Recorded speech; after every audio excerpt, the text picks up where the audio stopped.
अथ त्रयोदशो अध्यायः ब्रह्मा जी का मोह और उसका नाश। श्री सुखदेव जी कहते हैं, परीक्षित, तुम बड़े भाग्यवान हो। भगवान के प्रेमी भक्तों में तुम्हारा स्थान श्रेष्ठ है, तभी तो तुमने इतना सुंदर प्रश्न किया है। यूँ तो तुम्हें बार बार भगवान की लीला कथाएं सुनने को मिलती हैं, फिर भी तुम उनके संबंध में प्रश्न करके उन्हें और भी सरस और भी नूतन बना देते हो। रसिक संतों की वाणी, कान और हृदय भगवान की लीला के गान, श्रवण और चिंतन के लिए ही होते हैं। उनका यह स्वभाव ही होता है कि वे क्षण प्रतिक्षण भगवान की लीलाओं को अपूर्व, रसमयी और नित्य नूतन अनुभव करते रहें। ठीक वैसे ही जैसे लंपट पुरुषों को स्त्रियों की चर्चा में नया नया रस जान पड़ता है। परीक्षित, तुम एकाग्र चित्त से श्रवण करो। यद्यपि भगवान की यह लीला अत्यंत रहस्यमयी है, फिर भी मैं तुम्हें सुनाता हूँ, क्योंकि दयालु आचार्यगण अपने प्रेमी शिष्य को गुप्त रहस्य भी बतला दिया करते हैं। यह तो मैं तुमसे कह ही चुका हूँ कि भगवान श्री कृष्ण ने अपने साथी ग्वाल बालों को मृत्यु रूप अघासुर के मुंह से बचा लिया। इसके बाद वे उन्हें यमुना के पुलिन पर ले आए और उनसे कहने लगे, मेरे प्यारे मित्रों, यमुना जी का यह पुलिन अत्यंत रमणीय है। देखो तो सही, यहाँ की बालू कितनी कोमल और स्वच्छ है। हम लोगों के लिए खेलने की तो यहाँ सभी सामग्री विद्यमान है। देखो, एक और रंग बिरंगे कमल खिले हुए हैं और उनकी सुगंध से खिंचकर भौरें गूंज रहे हैं, तो दूसरी ओर सुंदर सुंदर पक्षी बड़ा ही मधुर कलरव कर रहे हैं, जिसकी प्रतिध्वनि से सुशोभित वृक्ष इस स्थान की शोभा बढ़ा रहे हैं। अब हम लोगों को यहाँ भोजन कर लेना चाहिए, क्योंकि दिन बहुत चढ़ाया है और हम लोग भूख से पीड़ित हो रहे हैं। बछड़े पानी पीकर समीप ही धीरे धीरे हरी हरी घास चढ़ते रहें। ग्वाल बालों ने एक स्वर से कहा, ठीक है, ठीक है। उन्होंने बछड़ों को पानी पिलाकर हरी हरी घास में छोड़ दिया और अपने अपने छीके खोल खोल कर भगवान के साथ बड़े आनंद से भोजन करने लगे। सबके बीच में भगवान श्री कृष्ण बैठ गए। उनके चारों ओर ग्वाल बालों ने बहुत सी मंडलाकार पंक्तियां बना ली और एक से एक सटकर बैठ गए। सबके मुंह श्री कृष्ण की ओर थे और उन सबकी आंखें आनंद से खिल रही थीं। वन भोजन के समय श्री कृष्ण के साथ बैठे हुए ग्वाल बाल ऐसे शोभायमान हो रहे हैं मानो कमल की कर्णिका के चारों ओर उसकी छोटी बड़ी पंखुड़ियां सुशोभित हो रही हों। कोई पुष्प तो कोई पत्ते और कोई कोई पल्लव, अंकुर, फल, छीके, छाल एवं पत्थरों के पात्र बनाकर भोजन करने लगे। भगवान श्री कृष्ण और ग्वाल बाल सभी परस्पर अपनी अपनी भिन्न भिन्न रुचि का प्रदर्शन करते। कोई किसी को हंसा देता तो कोई स्वयं ही हंसते हंसते लोटपोट हो जाता। इस प्रकार वे सब भोजन करने लगे। उस समय श्री कृष्ण की छटा सबसे निराली थी। उन्होंने मुरली को तो कमर की फेंट में आगे की ओर खोस लिया था। सींगी और बेंत बगल में दबा लिए थे। बाएं हाथ में बड़ा ही मधुर घृत मिश्रित दही भात का ग्रास था और अंगुलियों में अदरक, नींबू आदि के अचार मुरब्बे दबा रखे थे। ग्वाल बाल उनको चारों ओर से घेर कर बैठे हुए थे और वे स्वयं सबके बीच में बैठकर अपनी विनोद भरी बातों से अपने साथी ग्वाल बालों को हंसाते जा रहे थे। जो समस्त यज्ञों के एकमात्र भोक्ता हैं, वे ही भगवान ग्वाल बालों के साथ बैठकर इस प्रकार बाल लीला करते हुए भोजन कर रहे थे और स्वर्ग के देवता आश्चर्यचकित होकर यह अद्भुत लीला देख रहे थे। भरतवंशी शिरोमणि इस प्रकार भोजन करते करते ग्वाल बाल भगवान की इस रसमयी लीला में तन्मय हो गए। उसी समय उनके बछड़े हरी हरी घास के लालच से घोर जंगल में बड़ी दूर निकल गए।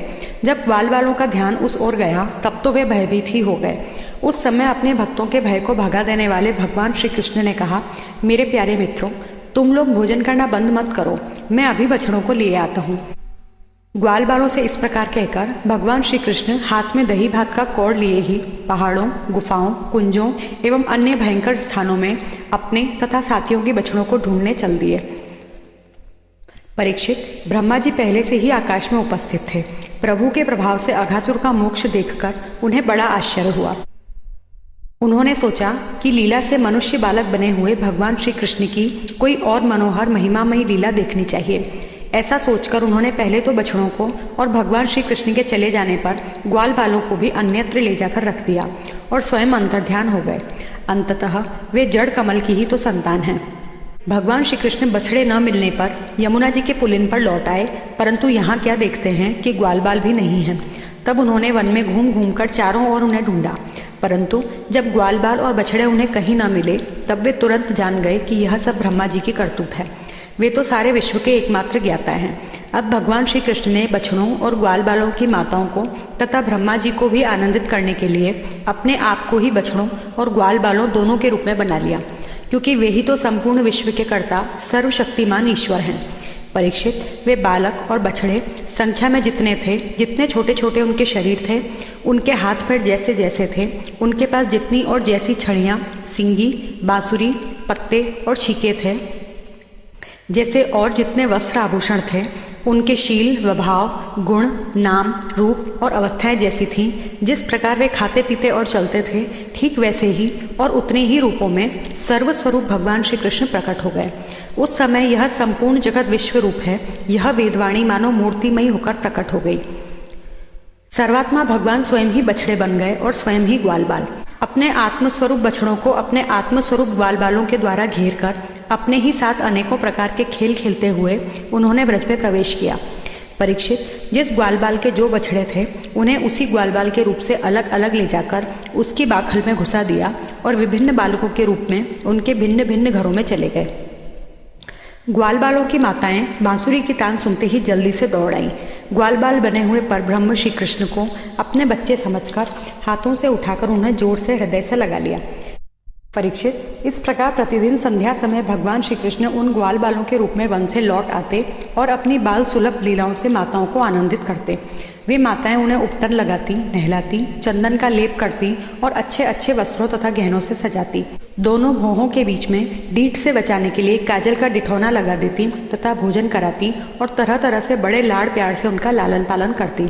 ग्वालिनों के समान गौएं भी जब जंगलों में से चरकर जल्दी जल्दी लौटती और उनकी हुंकार सुनकर उनके प्यारे बछड़े दौड़कर उनके पास आ जाते, तब वे बार बार उन्हें अपनी जीभ से चाटती और अपना दूध पिलाती। उस समय स्नेह की अधिकता के कारण उनके थनों से स्वयं ही दूध की धारा बहने लगती। इन गायों और ग्वालिनों को मातृभाव पहले जैसा ही ऐश्वर्य ज्ञान रहित और विशुद्ध था। हाँ, अपने असली पुत्रों की अपेक्षा इस समय उनका स्नेह अवश्य अधिक था। इसी प्रकार भगवान भी उनके पहले पुत्रों के समान ही पुत्र भाव दिखला रहे थे, परंतु भगवान में उन बालकों के जैसा मोह का भाव नहीं था कि मैं इनका पुत्र हूँ। अपने अपने बालकों के प्रति ब्रजवासियों की स्नेहलता दिन प्रतिदिन 1 वर्ष तक धीरे धीरे बढ़ती ही गई। यहाँ तक कि पहले श्री कृष्ण में उनका जैसा असीम और अपूर्व प्रेम था, वैसा ही अपने इन बालकों के प्रति भी हो गया।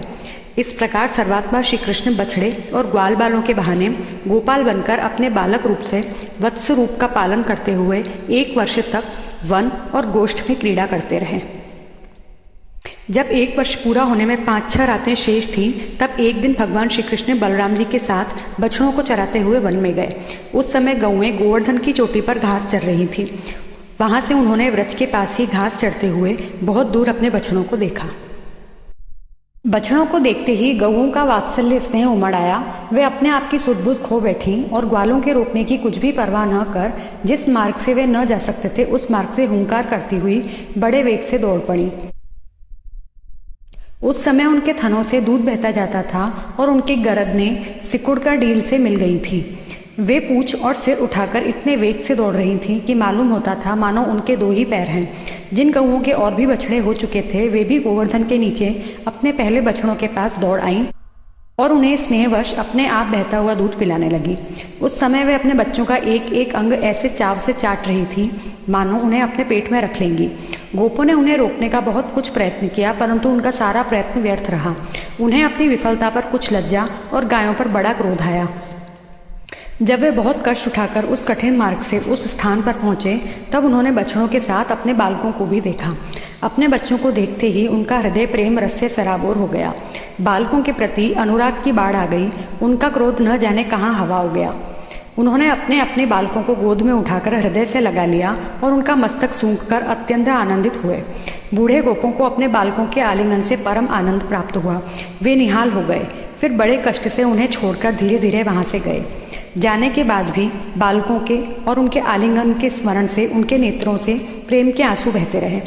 बलराम जी ने देखा कि ब्रजवासी गोप, गौएं और ग्वालिनों की उन संतानों पर भी जिन्होंने अपनी माँ का दूध पीना छोड़ दिया है, क्षण प्रतिक्षण प्रेम संपत्ति और उसके अनुरूप उत्कंठा बढ़ती ही जा रही है।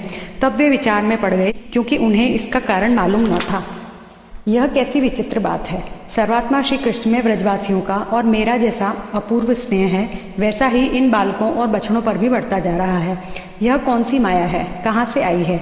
यह किसी देवता की है, मनुष्य की है अथवा असुरों की?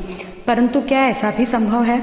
नहीं नहीं, यह तो मेरे प्रभु की माया है और किसी की माया में ऐसी सामर्थ्य नहीं जो मुझे भी मोहित कर ले।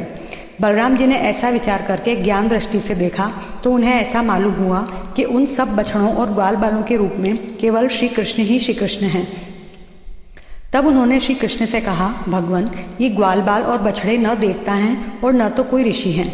इन भिन्न भिन्न रूपों का आश्रय लेने पर भी आप अकेले ही इन रूपों में प्रकाशित हो रहे हैं। कृपया स्पष्ट करके थोड़े में ही यह बतला दीजिए कि आप इस प्रकार बछड़े, बालक, सिंगी, रस्सी आदि के रूप में अलग अलग क्यों प्रकाशित हो रहे हैं। तब भगवान ने ब्रह्मा की सारी करतूत सुनाई और बलराम जी ने सब बातें जान ली। परीक्षित, तब तक ब्रह्मा जी ब्रह्मलोक से ब्रज में लौट आए। उनके कालमान से अब तक केवल एक त्रुटि अर्थात जितनी देर में तीखी सुई से कमल की पंखुड़ी छिदे समय व्यतीत हुआ था। उन्होंने देखा कि भगवान श्री कृष्ण ग्वाल बाल और बछड़ों के साथ 1 साल से पहले की भांति ही क्रीड़ा कर रहे हैं। वे सोचने लगे, गोकुल में जितने भी ग्वाल बाल और बछड़े थे वे तो मेरी मायामयी शैया पर सो रहे हैं। उनको तो मैंने अपनी माया से अचेत कर दिया था। वे तब से अब तक सचेत नहीं हुए। तब मेरी माया से मोहित ग्वाल बाल और बछड़ों के अतिरिक्त ये उतने ही दूसरे बालक तथा बछड़े कहाँ से आ गए जो 1 साल से भगवान के साथ खेल रहे हैं। ब्रह्मा जी ने दोनों स्थानों पर दोनों को देखा और बहुत देर तक ध्यान करके अपनी ज्ञान दृष्टि से उनका रहस्य खोलना चाहा, परंतु इन दोनों में कौन से पहले के ग्वाल बाल हैं और कौन से पीछे बना लिए गए हैं, इनमें से कौन सच्चे हैं और कौन बनावटी, यह बात वे किसी प्रकार समझ न सके। भगवान श्री कृष्ण की माया में तो सभी मुग्ध हो रहे हैं, परंतु कोई भी माया मोह भगवान का स्पर्श नहीं कर सकता। ब्रह्मा जी उन्हीं भगवान श्री कृष्ण को अपनी माया से मोहित करने चले थे, किंतु उनको मोहित करना तो दूर रहा, वे अजन्मा होने पर भी अपनी ही माया से अपने आप मोहित हो गए। जिस प्रकार रात के घोर अंधकार में कोहरे के अंधकार का और दिन के प्रकाश में जुगनू के प्रकाश का पता नहीं चलता, वैसे ही जब क्षुद्र पुरुष महापुरुषों पर अपनी माया का प्रयोग करते हैं तब वह उनका तो कुछ बिगाड़ ही नहीं सकती, अपना भी प्रभाव खो बैठती है। ब्रह्मा जी विचार कर ही रहे थे कि उनके देखते देखते उसी क्षण सभी ग्वाल बाल और बछड़े श्री कृष्ण के रूप में दिखाई पड़ने लगे। सब के सब सजल जलधर के समान श्यामवर्ण, पीताम्बरधारी, शंख, चक्र, गदा और पद्म से युक्त चतुर्भुज, सबके सिर पर मुकुट, कानों में कुंडल और कंठों में मनोहर हार तथा वनमालाएं शोभायमान हो रही थी। उनके वक्षस्थल पर सुवर्ण की सुनहली रेखा, श्रीवत्स, बाहुओं में बाजूबंद, कलाइयों में शंखाकार रत्नों से जड़े कंगन, चरणों में नुपुर और कड़े, कमर में करधनी तथा अंगुलियों में अंगूठियां जगमगा रही थी। वे नख से शिख तक समस्त अंगों में कोमल और नूतन तुलसी की मालाएं, जो उन्हें बड़े भाग्यशाली भक्तों ने पहनाई थी, धारण किए हुए थे। उनकी मुस्कान चांदनी के समान उज्ज्वल थी और रत्नारे नेत्रों की कटाक्षपूर्ण चितवन बड़ी ही मधुर थी। ऐसा जान पड़ता था मानो वे इन दोनों के द्वारा सत्वगुण और रजोगुण को स्वीकार करके भक्तजनों के हृदय में शुद्ध लालसाएं जगाकर उनको पूर्ण कर रहे हैं। ब्रह्मा जी ने यह भी देखा कि उन्हीं के जैसे दूसरे ब्रह्मा से लेकर तृण तक सभी चराचर जीव मूर्तिमान होकर नाचते गाते अनेक प्रकार की पूजा सामग्री से अलग अलग भगवान के उन सब रूपों की उपासना कर रहे हैं। उन्हें अलग अलग अणिमा, महिमा आदि सिद्धियां, माया विद्या आदि विभूतियां और महत्त्व आदि 24 तत्व चारों ओर से घिरे हुए हैं। प्रकृति में क्षोभ उत्पन्न करने वाला काल, उसके परिणाम का कारण स्वभाव, वासनाओं को जगाने वाला संस्कार, कामनाएं, कर्म, विषय और फल सभी मूर्तिमान होकर भगवान के प्रत्येक रूप की उपासना कर रहे हैं। भगवान की सत्ता और महत्ता के सामने उन सभी की सत्ता और महत्ता अपना अस्तित्व खो बैठी थी। ब्रह्मा जी ने यह भी देखा कि वे सभी भूत, भविष्यत और वर्तमान काल के द्वारा सीमित नहीं हैं, त्रिकाला बाधित सत्य हैं। वे सबके सब स्वयं प्रकाश और केवल अनंत आनंद स्वरूप हैं। उनमें जड़ता अथवा चेतना का भेदभाव नहीं है। वे सबके सब एक रस हैं। यहाँ तक कि उपनिषददर्शी तत्वज्ञानियों की दृष्टि भी उनकी अनंत महिमा का स्पर्श नहीं कर सकती। इस प्रकार ब्रह्मा जी ने एक साथ ही देखा कि वे सबके सब उन पर ब्रह्म परमात्मा श्री कृष्ण के ही स्वरूप हैं, जिनके प्रकाश से यह सारा चराचर जगत प्रकाशित हो रहा है। यह अत्यंत आश्चर्यमय दृश्य देखकर ब्रह्मा जी तो चकित रह गए। उनकी 11 इंद्रियां, 5 कर्मेंद्रियां, 5 ज्ञानेंद्रियां और एक मन क्षुब्ध एवं स्तब्ध रह गई। वे भगवान के तेज से निस्तेज होकर मौन हो गए। उस समय वे ऐसे स्तब्ध होकर खड़े रह गए मानो व्रत के अधिष्ठात्र देवता के पास एक पुतली खड़ी हो। परीक्षित, भगवान का स्वरूप तर्क से परे है। उसकी महिमा असाधारण है। वह स्वयं प्रकाश, आनंद स्वरूप और माया से अतीत है। वेदांत भी साक्षात रूप से उसका वर्णन करने में असमर्थ हैं। इसलिए उससे भिन्न का निषेध करके आनंद स्वरूप ब्रह्म का किसी प्रकार कुछ संकेत करता है। यद्यपि ब्रह्मा जी समस्त विद्याओं के अधिपति हैं, तथापि भगवान के दिव्य स्वरूप को वे तनिक भी न समझ सके कि यह क्या है। यहाँ तक कि वे भगवान के उन महिमामय रूपों को देखने में भी असमर्थ हो गए। उनकी आंखें मूंद गईं। भगवान श्री कृष्ण ने ब्रह्मा के इस मोह और असमर्थता को जानकर बिना किसी प्रयास के तुरंत अपनी माया का पर्दा हटा दिया।